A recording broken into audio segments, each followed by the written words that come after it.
Hi, David Odell here with Odell Complete Concrete. This is our first day on the job site. We're going to widen this driveway and then go down the side yard a little bit. We're going to pour around these electrical boxes. They go about 3 feet deep, so we're not going to mess with those much.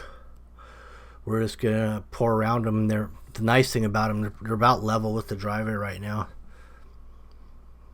which is rare when you find one of those boxes that were set at the right level to begin with.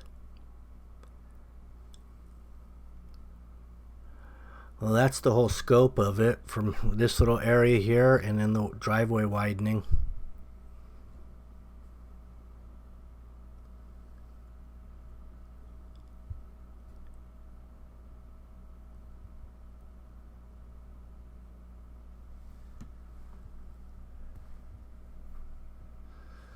It's probably about 2 yards, 2.5 yard total of concrete here.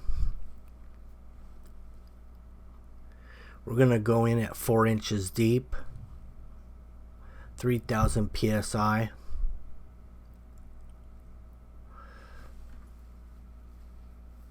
And we're going to do a non-slip broom texture.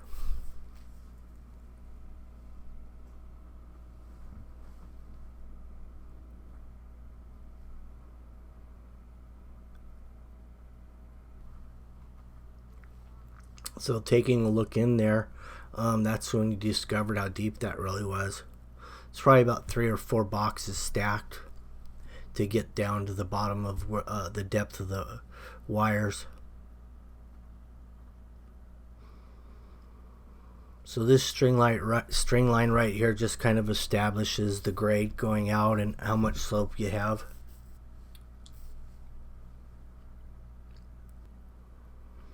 So in order to get slope out of the backyard, we had to remove that other piece of concrete on the side yard that allowed us to raise the level a little bit to get slope all the way out, which means we had to cut the bottom of the gate off to make it work.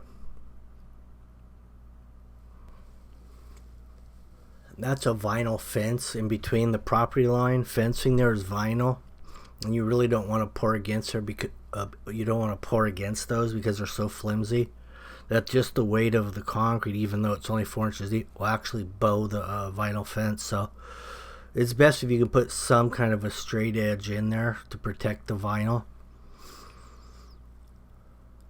In this case, we've got a 2x4 set in, just enough to get some stakes behind it.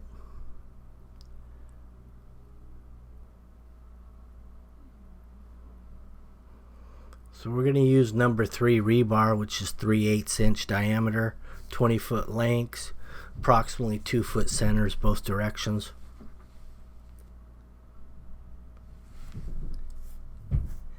On the driveway addition, we drilled in there a 3/8 inch hole to allow so we could drive in some rebar dowels into there.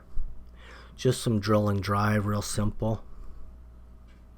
Basically, the main thing we're trying to do with those dowels is prevent the concrete from going up or down, because that's usually what it'll try to do on those cold joints, and then it becomes a trip hazard. So just any kind of wedge anchor in there is going to prevent that.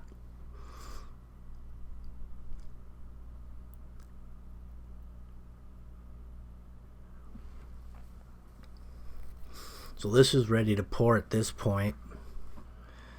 Here it is. This is pour day, and we're just going to wheel it in here because it's only about 2 yards, 2.5 tops. The mix design is the same we run through the pump. We got the 3/8 inch minus aggregate, so this is a pumpable mix also.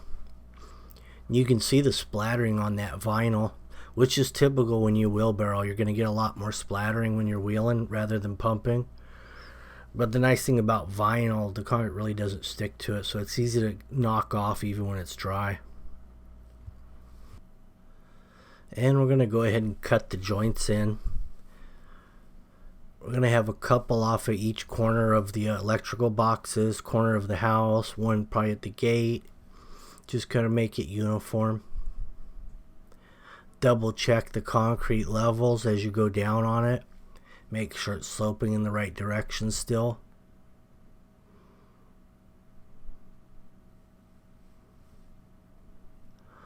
That's a 10-inch wide walking edger.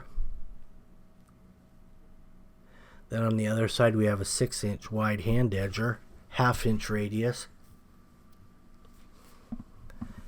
The joints will have a 1/2 inch radius also, so it's kind of a match.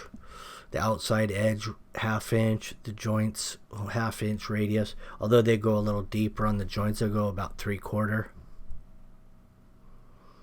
Here's a funny float here. It's fiberglass.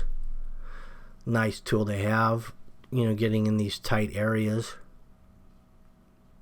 Because, you know, the hardest concrete you can actually pour in place and finish are ones like this, where there's no access. It's easy, you know, to do concrete when it's in wide open space, but when you get into these tight-knit areas and then try to maintain drainage and everything and work the concrete, it's a little more challenging.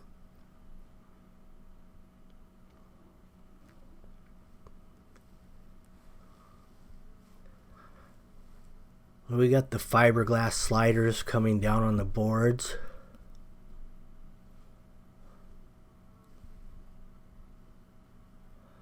The front got broomed first because it was more exposed to the sun. Now we just had to wait a little bit longer on that shaded area in the back so we have a consistent broom texture all the way through.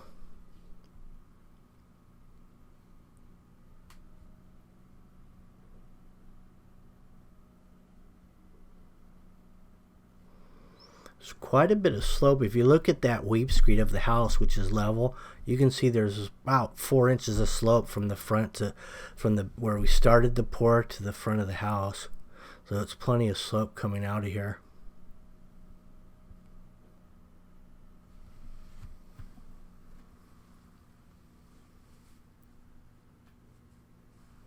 Alright, well, thank you for watching the video. If you like these kind of videos, make sure you like, share, and subscribe. Hit the notification so you'll be notified as soon as I upload the next one. Have a good one.